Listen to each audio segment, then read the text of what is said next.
You're listening to the Stable Management Podcast, where we discuss the barn management topics that you're passionate about. Hi, everyone. Welcome to the Stable Management Podcast. Our goal is to bring you a real-world look into the parts of horse farm management that you love or hate most, such as stall bedding, farm equipment, and pasture maintenance. During each bi-monthly episode, we'll be joined by an expert guest who shares their experiences with and perspectives on an important stable management topic.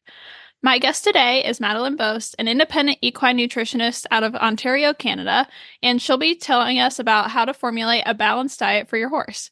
Thank you for joining me today, Madeline. Thank you for having me on the podcast today. I'm excited to be here. Awesome. So can you tell me a little bit about what it is that you do as an equine nutritionist for anyone who maybe hasn't worked with one before? Yeah, for sure. I'm an equine nutritionist, and I work one-on-one with horse owners to help them formulate a balanced diet for their horse. So that includes things like hay testing or evaluating pasture quality, and then using that information as well as their horse's condition and workload to choose optimal products to support their horse's well-being. Awesome. And what is your process when you evaluate a horse's diet? And does the owner or farm manager play an important role in this process? Yeah, for sure. It's always a team approach with everything. Most of the time, our horses have a variety of professionals on their team. So we want to make sure that everyone's being included so we get the whole picture. My process for evaluating a horse's diet really always starts with the information collection. So this includes taking a forage sample, evaluating pasture quality, measuring the horse's heart girth and body length, which is used to estimate weight, body condition scoring, as well as weighing all of the feeds and or supplements that the horse is currently eating. So having all of this accurate information to start with is really critical when designing an optimal program. And for the consultation, the role of the horse owner or manager would be that they know what hay and feed the horse is consuming, as well as, of course, the amounts. I also do work with clients remotely. So if we are doing a remote consultation, the horse owner and barn manager role is greater because they are the ones that will be doing all of the information collection. So their role does become very important. But I do send out detailed instructions on the information collection so my clients never feel like they are confused on how to complete it accurately. And then, of course, once the information is collected, the next step would be discussing any nutritional concerns and goals with the horse owner. Each and every horse is so incredibly unique. And so you always want to work with the horse owner as they know their horse best. So the owner is really a key part in the development of an optimal nutrition plan. Yeah, that's a really good point.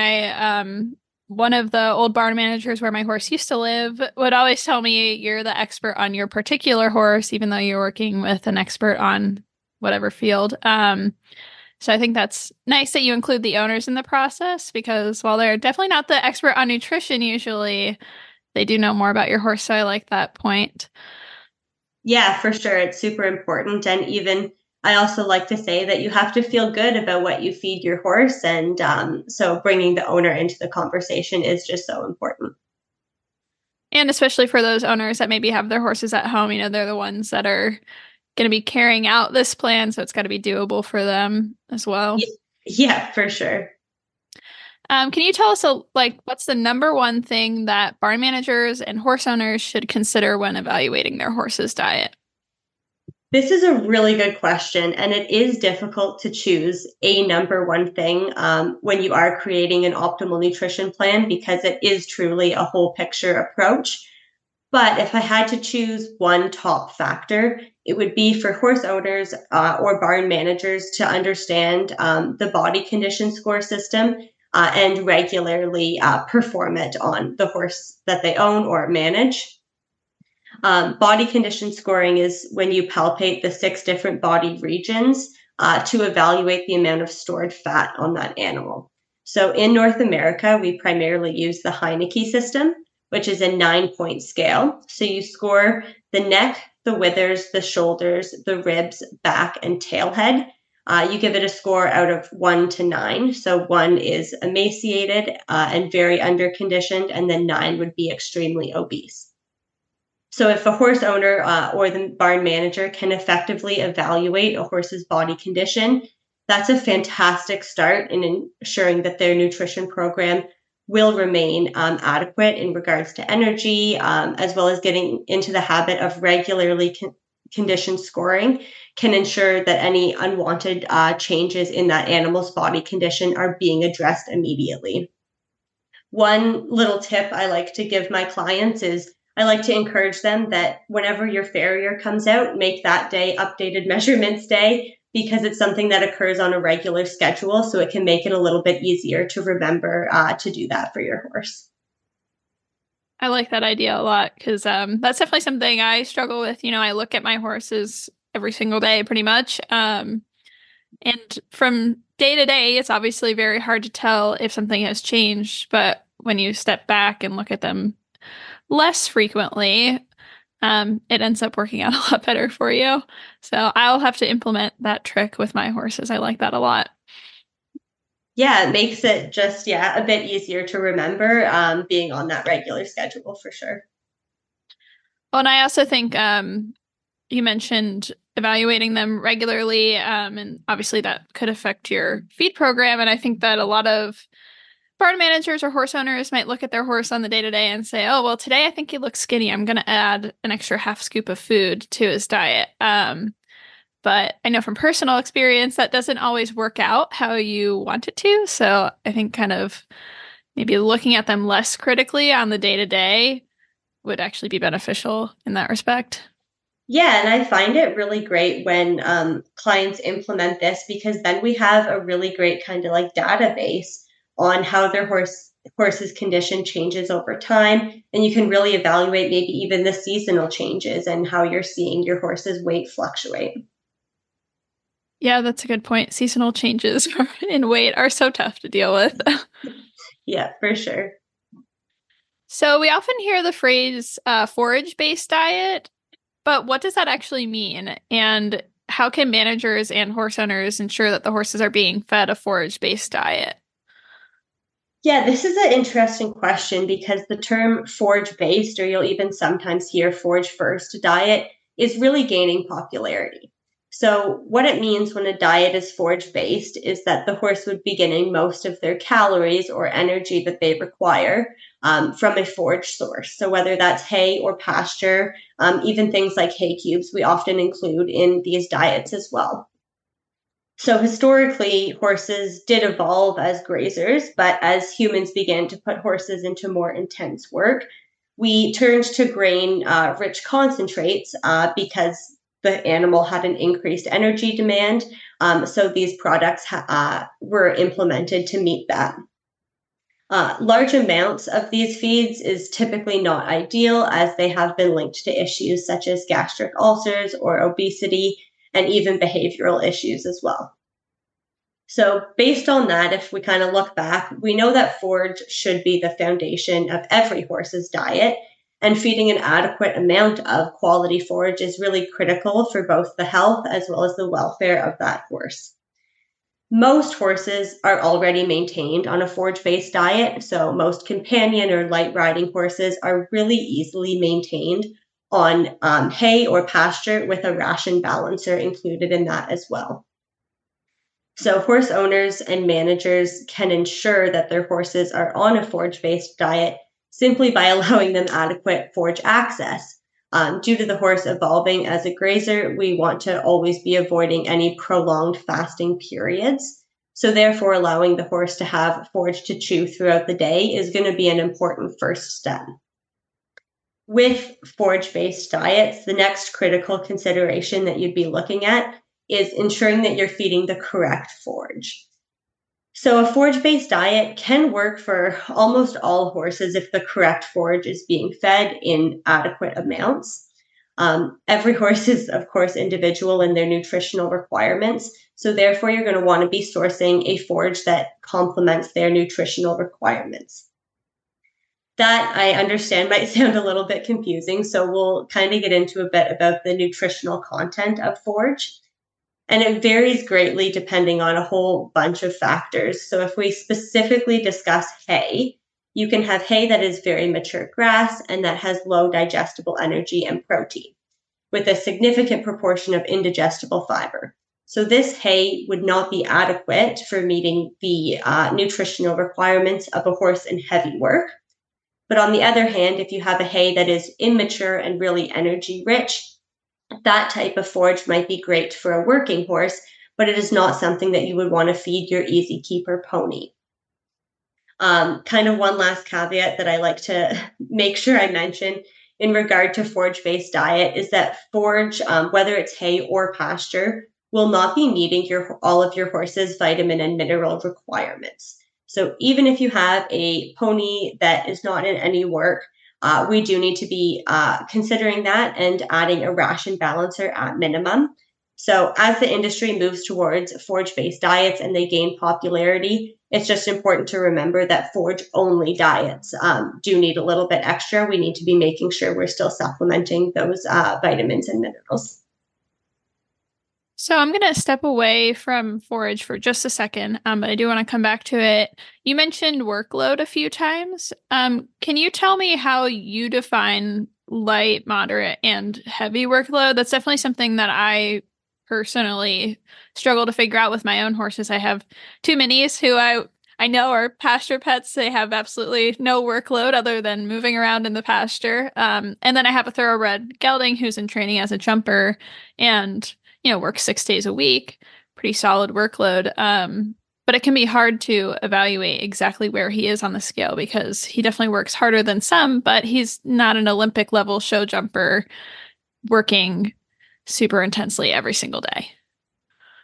Yeah, so this is such a great question because it is something a lot of horse owners struggle with. So when I talk to clients about their horse's workload, I'm always asking them how many hours per week their horse is working and then what that looks like. So the NRC is the National Research Council's Nutrient Requirements of Horses, which was last published in 2007. So in that text, they do have guidelines. So light work, you would be looking at about 1 to 3 hours of work per week. Moderate, you'd be moving up to about 3 to 5. Heavy work would be 4 to 5, and intense work would be above that. So any type of speed work or such as racing, or 6 to 12 hours of slower work per week. It does also break down like percents of like how much canter or trot that they're doing.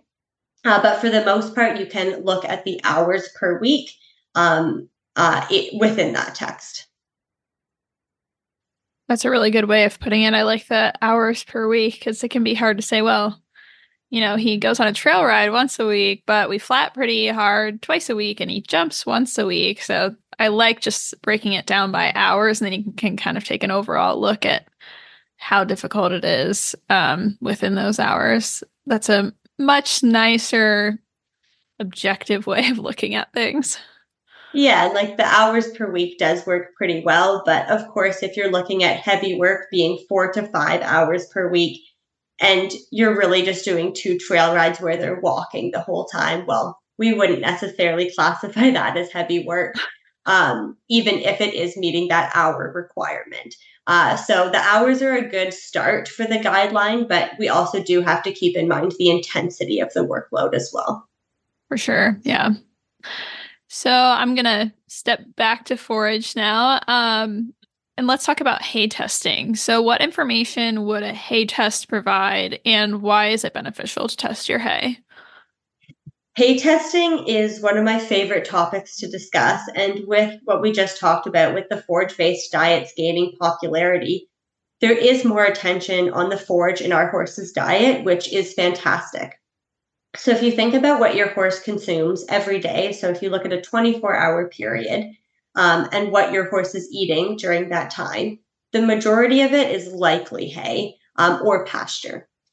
So therefore, if it's hay, which it would depend also on geographical area, it only makes sense that we need to know what the nutritional content of it is. Oftentimes, a horse owner will know exactly what percent crude protein the concentrate they are feeding is, which is great. But you certainly wouldn't purchase a feed without it having a guaranteed analysis. So I often question why we're so readily feeding hay that we don't know the nutritional content on. So when you send your hay for a hay analysis, it's going to provide you with valuable nutritional information. So you'll be provided with values such as the crude protein content, digestible energy, the sugar content, the minerals, etc. It also is going to provide you various fiber values, such as acid detergent or neutral detergent fiber and lignin. So those parameters that are specifically looking at different fiber fractions are going to give you insight into the digestibility of that fiber for the horse. So as an equine nutritionist, I understand that it's not frequently the case that you can easily change your hay. And that's probably the biggest question I get is, well, if I'm stuck with my hay and I can't change it, what's the point in testing it? Because I can't change it even if it comes back that it's poor quality. However, knowing the nutritional content is of immense importance because we can then very accurately supplement feeds to complement the hay analysis. So you mentioned pasture a little bit when we were talking about forage. Can you tell me a little bit about what role pasture plays in a horse's diet? So the role that pasture will play in a diet is that it is a great forage source for most horses. So housing horses on pasture is really typically great for their health and welfare. And when the pasture is maintained well and the horses are transitioned onto it slowly, it really can be a great nutrition source for your horse. So pasture is, of course, a forage source, so it's fiber, and it is also rich in many vitamins as well. So overall, nutritionally, fresh pasture can be excellent for most horses. However, when we're feeding pasture, the health of the pasture is going to be a key consideration. So in Ontario, where I primarily work, most farms don't have enough land to maintain all of their horses on healthy pasture during the warmer months. So therefore, the management of that pasture becomes critical. And when we're using pasture as a nutrition source for our horses, we do want to make sure it is being well managed, because when you have overgrazed pasture, it will negatively impact the nutritional content of it for your horse. These additional considerations would be things like fertilizer, seeding, mowing, weed control, making sure you're resting the pasture, and having a acceptable stocking density will all be important considerations to manage healthy pasture that's going to continue to be a good nutrition source for your horses. Yeah, I think it's really interesting how you said transition them slowly, because with my minis, at least, I always think about how I need to be aware of their grass intake. They live on pretty much a dry lot, so that's not an issue anymore. But even with my thoroughbred, who can use the extra calories typically, it's interesting to think about transitioning him slowly still, because during the winter here in Pennsylvania, we don't really have pasture at all. And then during the spring and summer, it grows and the horses are able to graze quite a bit. So it's something to consider, making sure that we transition those horses slowly, as well as the ones who are prone to metabolic issues or being overweight, because those skinnier or healthy weight horses probably still benefit from a slow transition. I mean, we transition everything else in their diet slowly, so why not transition them to pasture slowly as well? Yeah, exactly. And with that's such a good point, talking about how we transition everything else slowly, because it's so true. All horse owners are typically very, very concerned about switching any concentrates very slowly. However, we tend to just switch up forage sources and not really think twice about it. But even switching hay types really does need to be done over even like 7 to 10 days. And pasture, we typically do a bit of a longer transition. And that is just because the horse's hind gut environment specifically really does take time to adapt to dietary changes. So we don't want to make abrupt changes that then shock that system. Do you enjoy the Stable Management podcast? Want to learn even more about horse healthcare? Get your management and industry questions answered at Ask the Horse Live, a free audio event available exclusively from thehorse.com. Each Ask the Horse Live episode focuses on a specific equine healthcare topic chosen by our editors. We gather leading veterinarians, researchers, and industry experts to tackle your toughest questions. You can also hear on-demand episodes of Ask the Horse on thehorse.com or wherever you get your podcasts. So, do you have any tips and tricks for horse owners and barn managers of those in a boarding barn situation? I think as I'm a boarder with my thoroughbred, and I think it can be difficult to have some sense of, I don't want to say control, but participate, I guess, in your horse's diet formulation when you're an owner in a boarding situation, or if you're a manager and you try to get horses on as few products as possible so you're not buying separate feeds for every single horse. I can imagine that would be really difficult. So how do you help those people out? Yeah, this is a really, really good point because I can put together a great program for you, but of course it has to be practical. And no one wants 30 different products in their feed room. It's not fun for anyone to deal with that, and it gets quite costly too. So balanced nutrition is of course important, but it does need to be achieved in a practical way. So my tip for horse owners or managers of horses in a boarding facility would be, of course, to start with your hay analysis, and then for sure have one very high quality ration balancer for the barn. So with that base, you can then add a few additional products that can serve various purposes. So for example, you could have alfalfa cubes for maybe horses that need some additional protein and energy, or opt for a fat source such as an oil for bumping caloric intake. It's all too common that I see barns that have shelves and shelves of supplements but don't have the basics really locked in first. So starting with your ration balancer and salt, and then adding products as needed, like your fat source or your hay cubes, can be a really great start. With Balanced Bay, I often will do consultations for multiple horses at a barn or even entire herds of horses. And it is surprisingly straightforward to condense the number of products when you do focus on the foundational nutrition before adding a ton of dietary supplements. So in those situations, you can really just have a few basic staples that you're relying on for the majority of the horses. Yeah, I like that. A couple of years ago, I worked as a manager at a show barn that had about 15 to 20 horses, depending on the time of year. And he had everybody on beet pulp and alfalfa pellets as the base to their feed, and then kind of just filled in from there for horses that, obviously everyone got a ration balancer, and then he filled in any other specific needs from there. And I felt like that saved a lot of money, and as a person preparing the feed, a lot of time as well. And I liked that method a lot. Yeah, I think that's a fantastic approach and a way to do it, because then also you're just playing around with varying amounts depending on the horse's needs. So we are coming to the end of our time today, but I have to know, is there a common misconception that you hear all the time about equine nutrition? Oh, that's a great question. A common misconception I hear would probably be about protein content in the diet. There tends to be a bit of a misconception that the higher the percentage of crude protein on a product, the more ideal it is. However, that is not true.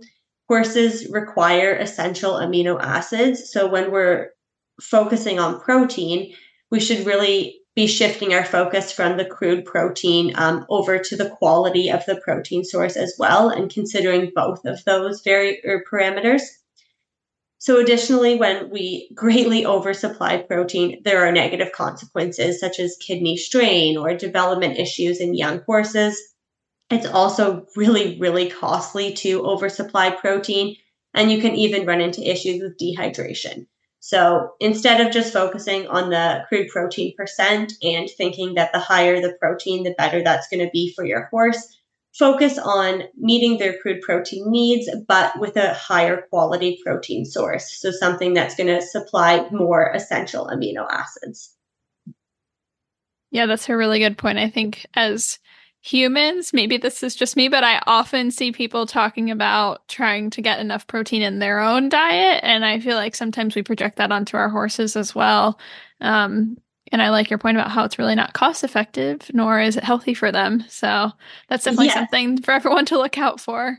Yeah, anytime you're over supplementing, it does just kind of add to the cost of that ration. And horses are expensive to begin with. So when we can reduce some costs and improve the health of our horse, it seems like a no-brainer. Yeah, definitely. So that's all the time we have for today, unfortunately, but it's been awesome talking with you today, Madeline, and I really appreciate you joining me. Yeah, I've had a great time chatting all about nutrition, and thank you again for inviting me on. And thank you all for listening today. Please remember to like this podcast, subscribe, leave a review, and recommend the Stable Management podcast to a friend.